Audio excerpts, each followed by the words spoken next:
child is a product of not just two, but a society's few. What do I mean by this?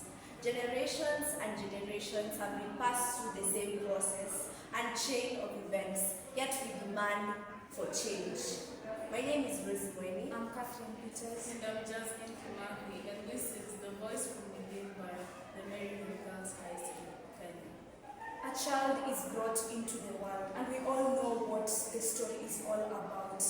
From the hospital nursery, to the daycare, to kindergarten, and eventually to the elementary school. And by this time, I barely understand the hardships and harms of the world. I only know the basics of 1 + 1 = 2 and joining my heads together in play with my friends together. However, as time goes by, a new shade steps in and makes the child now to step behind to other things in the society. And this is where everything changes. My physical body changes, my psychology advances, and same to my emotional state. High school and middle school. This is where my play energy fades, and I am not yet an adult, and I am still not considered a child, but I am stuck in a zone. Furthermore, I become sensitive to compliments and likewise criticism. I know the do's and don'ts and what I need to do to make a future, a bright future. My inner voice and thirst grows louder and louder. But I am still a child in the world, to my parents, the society. But then I find myself in campus. There, I am no longer considered a child, and now I am an official adult, 18 plus after all. I can succumb to legal implications by the law, and I am expected to do what is right and still bring change to the world. I am expected to bring forth the lessons I was taught from my childhood into practice. I am expected to bring together technology. I am expected to bring together innovations that can bring about development to the world, this change that we want. But then peer pressure starts kicking in. This is the point where everything around you matters. Whatever people think means a lot to you. Whatever they say means a lot to you. You don't know who you are. You are controlled by the world, you're controlled by your so-called friends.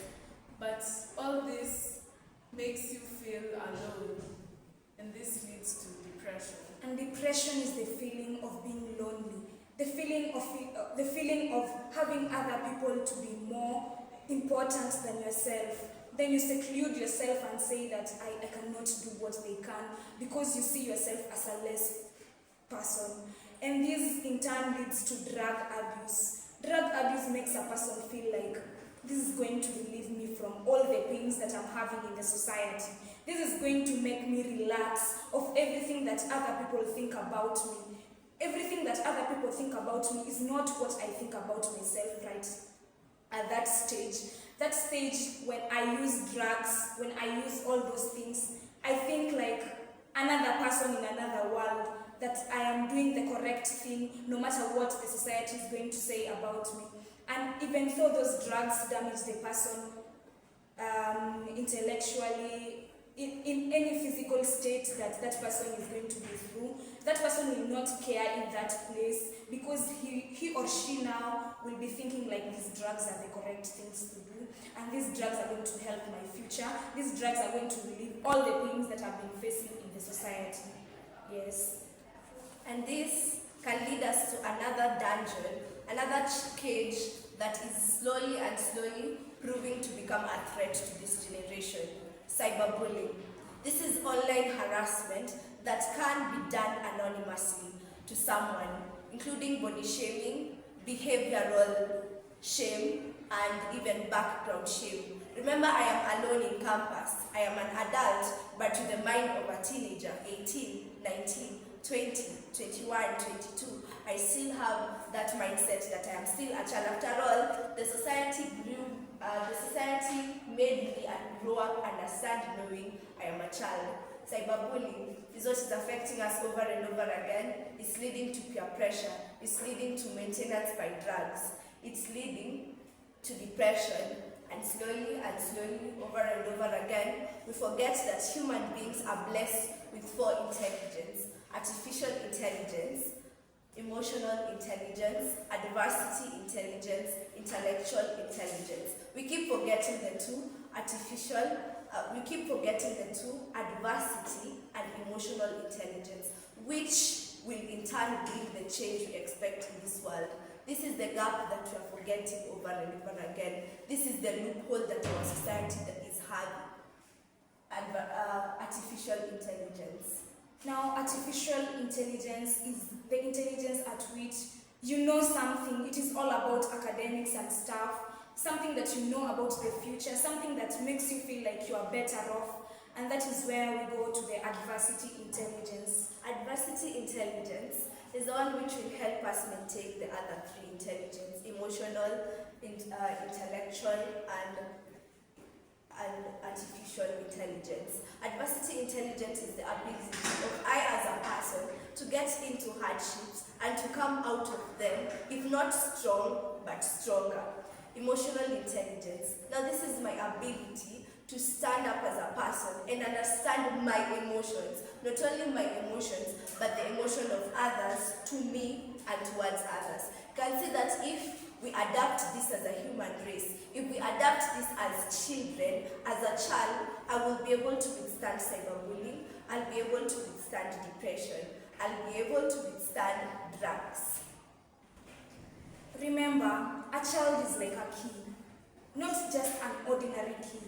A key that can open the future if it wants and also close the future if it wants. So, what we want to ask from you, all our parents, the society at large, and also the whole world, to support the kids, the children, to support them, because there is the inner voice that can make changes in the society. Not only the society, but also in our government, right? Yes. That is why you should never shut in your inner voice. Just speak up if you need to. If you need to better yourself, just tell someone around you, tell a close friend. Don't be influenced by other people. Don't be negatively influenced. Work on what you think will better you as a person. Let's break these chains of fixed mentality. Let's break these chains that have been passed down from generations to generations.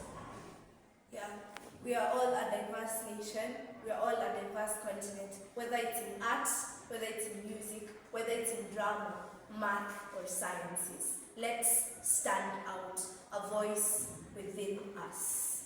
Okay, thank you.